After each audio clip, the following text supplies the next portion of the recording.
Shalom, my name is Joseph Shulam. Together with BRADTV, we are partnering in doing the weekly portions of the Torah that are read in every synagogue. And this week we are talking about a portion that is called Chukat, which means my laws, God's laws. And it's from Numbers chapter 19, verse 1 till Numbers chapter 22, verse 1.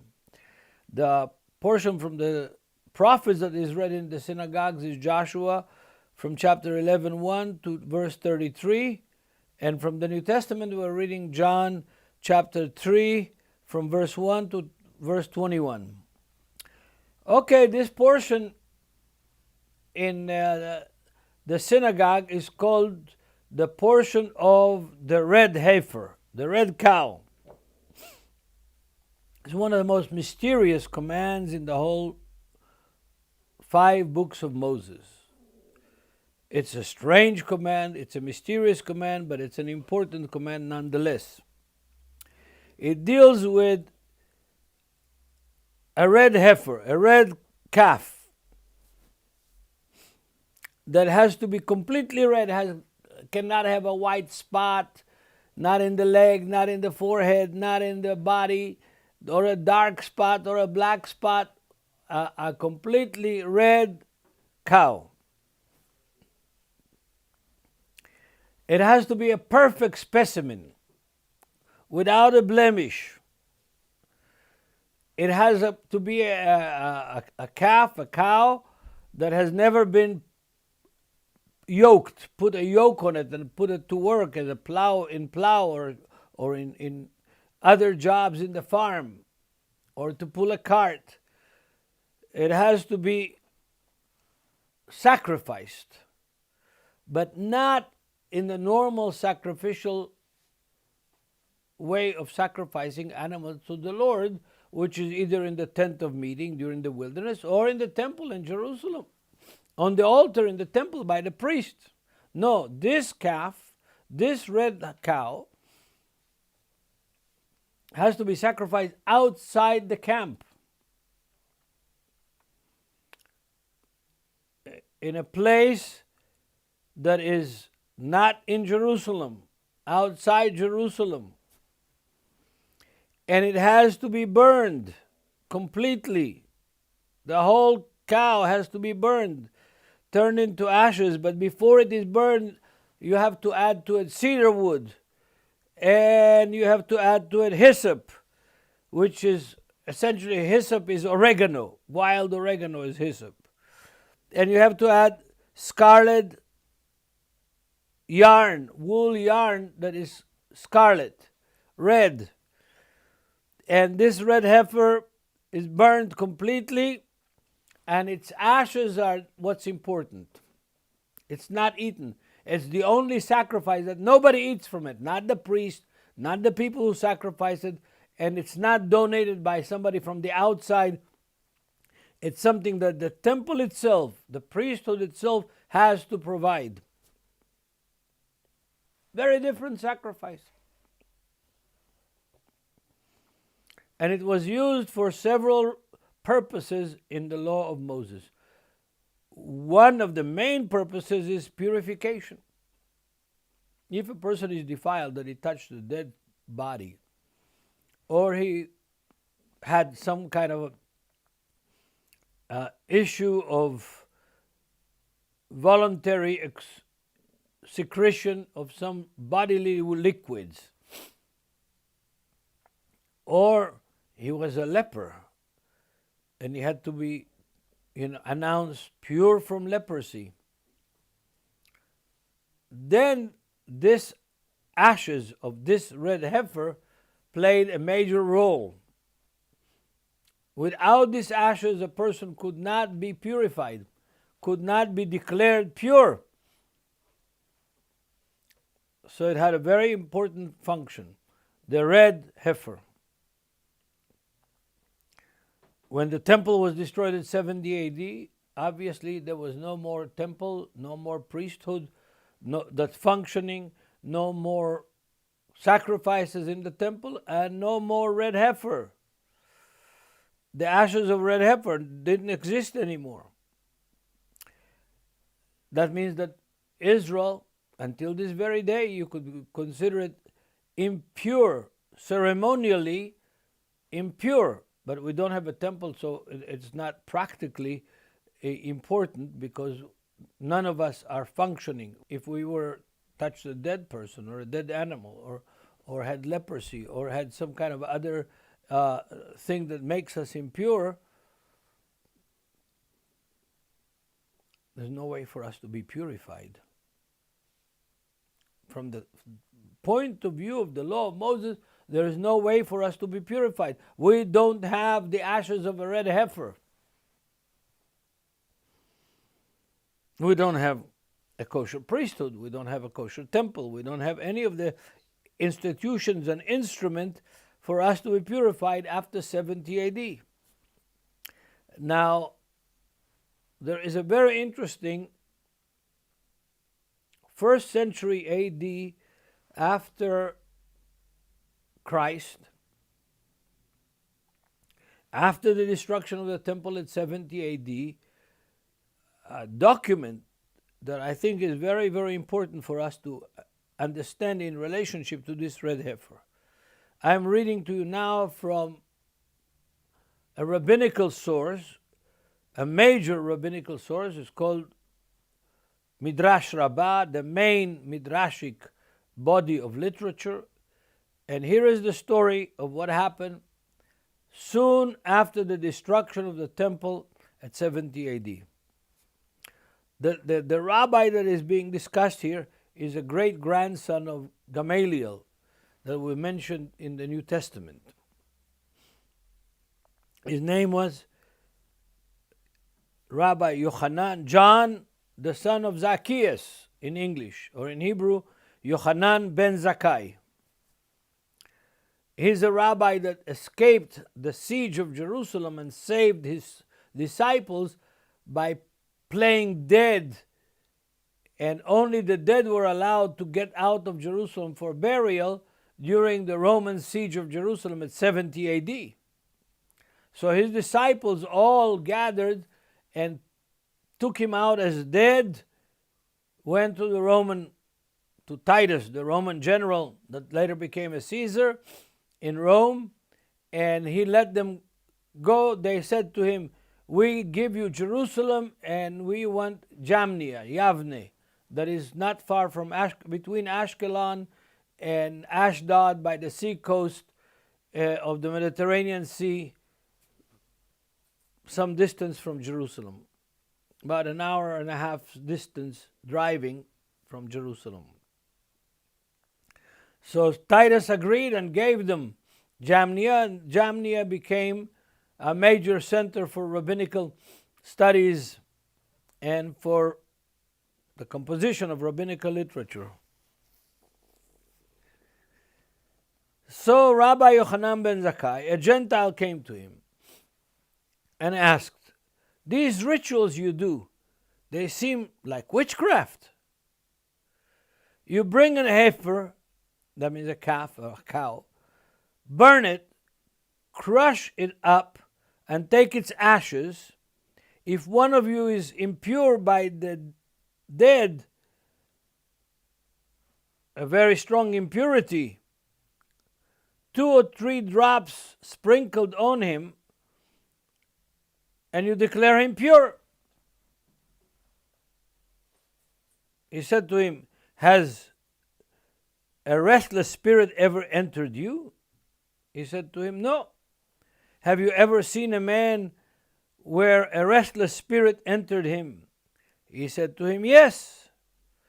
Rabbi Yochanan ben Zakkai said to him, "And what did you do for him, for a person that has been defiled by a restless spirit, by a demon?" He said to him, "He brought roots and made them smoke beneath him, and pour water, and that spirit flees. If we mix, water and sprinkle on this guy that the restless spirit has entered him, then the spirit runs away." The Gentile asked this question. It was right. The same substance that can purify somebody that is impure. If a pure person touches the same substance, he becomes impure. So the same substance can make you pure, and the same substance, if you're pure, can cure you. And if you're pure and you touch it, you become impure. So it's the Gentile with the question is right. It looks like witchcraft. If an Israelite didn't have the ashes of the sacrifice of the red heifer, he could not get purified.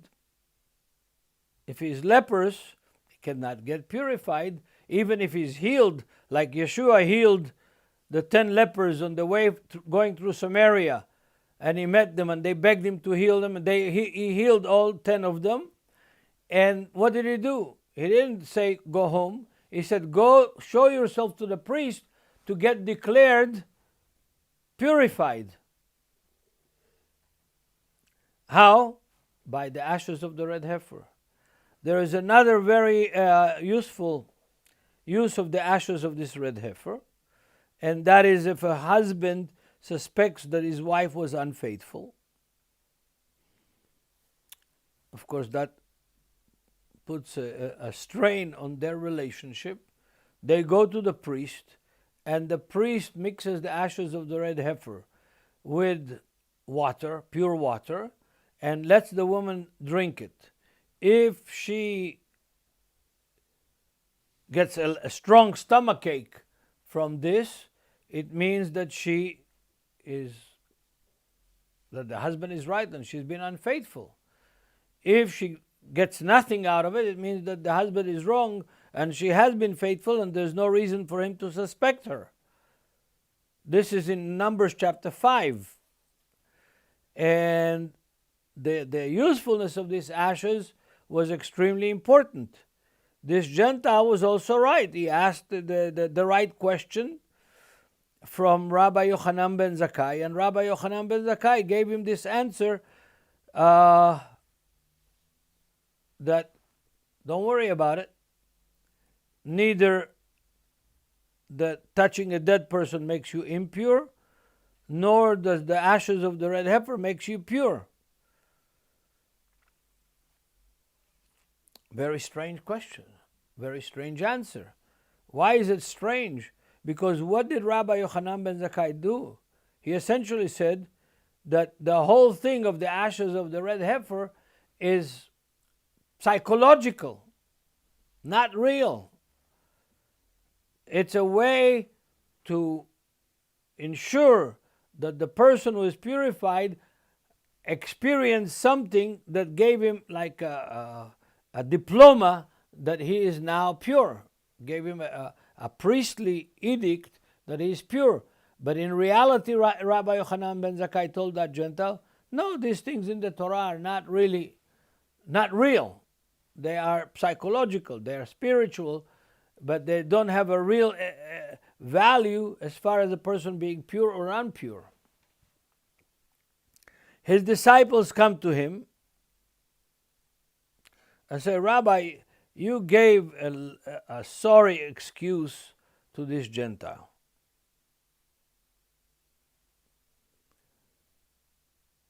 In other words, you diminished the power, the literal understanding of the text of the Torah. How could you do that? How, Rabbi Yochanan ben Zakkai, how could you do that? How could you say that if you touch a dead person, you don't really become impure, and you have the water of the red heifer with the ashes of the red heifer, and that doesn't really purify you? Give us the real story behind it. This is what the rabbi said. By your lives, in other words, swore, a dead person doesn't make things impure, and the water doesn't make him pure. Rather, God said, I have engraved a rule, I have decreed a decree, and you have no permission to transgress what I decreed. As it says, this is the law. of the Torah. That's an interesting text, which reveals to us some of the dynamics of religions. In the end, you have the rules and you have reality. You have the laws and you have reality. You have the doctrines and you have reality. And what Rabbi Yochanan ben Zakkai told his disciples, listen, we are obligated to what God commanded. We're not obligated to understand everything and to agree with everything, but these are the rules that God gave us. And if we can't practice them, it's not our problem. If God took away the temple from us, destroyed it by the Romans, the rules are there, but we have to do the best we can with what we have. An interesting thing. Now, this text of the red heifer is revealed to us as a very important, very, very important relationship to Yeshua himself. I'm reading now from Hebrews, the letter to the Hebrews, chapter 13, from verse 10 to 13. We have an altar from which those who serve the tabernacle have no right to eat. As you should know from reading the Torah till now, priests offered the sacrifices that people brought, and they all had a part of the animal as their portion, as their tithe, and they could eat it. People came to sacrifice. They got a portion of their sacrifice for most of the sacrifices that they offered. And they participated in the sacrifice by eating that portion that belongs to them. The priest also got a portion. But there's only one sacrifice in the whole laws of sacrifice that nobody got to eat from it. Not the priest and not the people who offered it. Nobody. And that is the sacrifice of the red heifer. I'm reading from Hebrews chapter 13, verse 10 to 13. We have an altar from which those who serve the tabernacle have no right to eat. For the bodies of those animals whose blood is brought into the sanctuary by the high priest for sin and burned outside the camp, therefore Jesus also, that we might sanctify the people with his own blood. He suffered outside the camp, outside the gate. Therefore let us go forth outside the camp, bearing his reproach. What is the writer of the book of Hebrews said? That the model, the pattern, the paradigm of the way that Jesus, Yeshua, his sacrifice atones for us is like that of the red heifer. It's like that of a sacrifice that was outside the gate of the city, outside the camp, outside the temple. The place of crucifixion in Jerusalem was outside the city, not inside the city. And the writer of the book of Hebrews connects Yeshua as the ultimate red heifer, the ultimate purification of our souls and our lives, the ultimate sacrifice that is totally consumed with hyssop, with cedar wood, and all of it happened outside the camp. Yes, dear brothers and sisters, the Torah is relevant for us to understand also things in the New Testament, like Hebrews chapter 13, verse 10 to 13, that connects us with the red heifer, connects us with the sacrifice that was offered outside the camp, connects us by inviting us as disciples not to be tied to the establishment of the city, to the establishment of the church, but to be willing to step out socially, intellectually, spiritually, to be where Jesus is outside the camp, outside the consensus of human experiences. Yes. May God bless us all and give us the courage and the willingness to be different, different than the world that we live in, different than the world that calls itself Jewish or Christian,